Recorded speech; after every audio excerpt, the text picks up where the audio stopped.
Welcome back into the Sports Source. This segment of our program brought to you by Medic Regional Blood Center. December is the season of giving, and I can't think of a better gift to give than the one of life. Last year, Medic delivered hundreds of units of blood to local hospitals on Christmas Eve and Christmas Day alone. Hundreds of units. Visit medicblood.org to learn more about how you can help. This week will be a great week to go out and give blood. Medic Regional Blood Center. I'm very happy to have them on our show. medicblood.org. Okay, a few more rapid fire questions.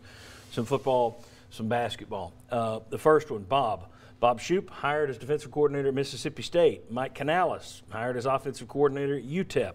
Charlton Warren now joining Dan Mullen, the staff at Florida. But will Butch Jones be coaching anywhere in 2018? No, I don't think Butch Jones is going to coach 2018. He may not coach 2019. He's got to rehabilitate the kind of, and for lack of a better word, the silly image that he has about champions of life, five-star hearts, brick by brick. All that stuff's going to follow him. No, I don't think he'll be in anywhere. He might be in a television studio somewhere, clicheing away. Yeah, see, I'm afraid that would keep him out of the television studios as well. It very well may. All right. Isaiah, there is a reason I'm asking this question today, and let me go ahead and put up the graphic. What college basketball team do you hate the most? Oh, wow. I'm a child of God, so I say love. You got to love everybody, but the least loved team by far, by leaps and bounds, is North Carolina. And, you know, I played at Tennessee, so everybody's like, what about Kentucky? What about Florida? Well, we lost those games or won, but we always played another game. Right. Carolina put us out. I remember vividly, Mike Strange said it was 7 points we were up with 4 minutes left.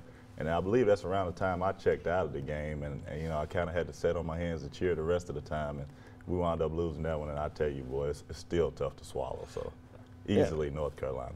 Kept Tennessee from playing Tulsa, is that right? It would have been Tulsa. And then we, I think Florida went to the Final Four that year. We had swept Florida. I mean, it was lining up good. And that's who beat North Carolina in the tournament. Was Florida got by them and got to the finals against Michigan State. Yeah.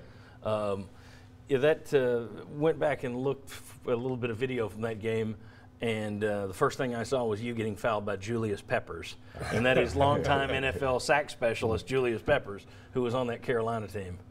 Yeah, he was my matchup, and I mean, he's big and strong, needless to say. Absolutely. All right. Heavy-handed. Mike Strange, let me ask you this one. According to the Charlotte Observer, I didn't do the math myself. Sorry. Rick Barnes is 7-6 in his career. Let's put this graphic up. Versus Roy Williams.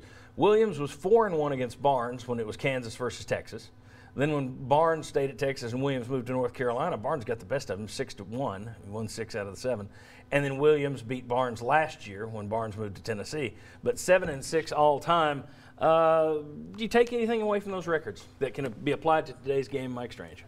Well, I do, because Roy Williams has always got great teams, great talent, whether it was at Kansas or North Carolina. I don't know if Roy's ever coached a team that didn't have really, really good players. So if you're 7-6 against whatever Roy Williams is bringing out there, that's impressive to me. Right. More so than, say, if you're 7-6 against Andy Kennedy or somebody like that. And I think you saw it last year. Nobody expected Tennessee to go to Chapel Hill and play them down to the wire the way they did. Mm-hmm. So Barnes clearly can go toe-to-toe with the guy's a Hall of Fame coach.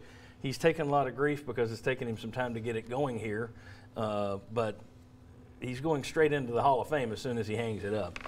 Bob Hodge, thank you. We'll see you back here next Sunday for our annual Christmas Spectacular. I will be here spectacularly for Christmas. Very good. And when we come back, Josh Ward and Mark Pancratz get with us. We've talked about what this game can mean for Tennessee if it's a win. How big of an issue would it be if they lose this game?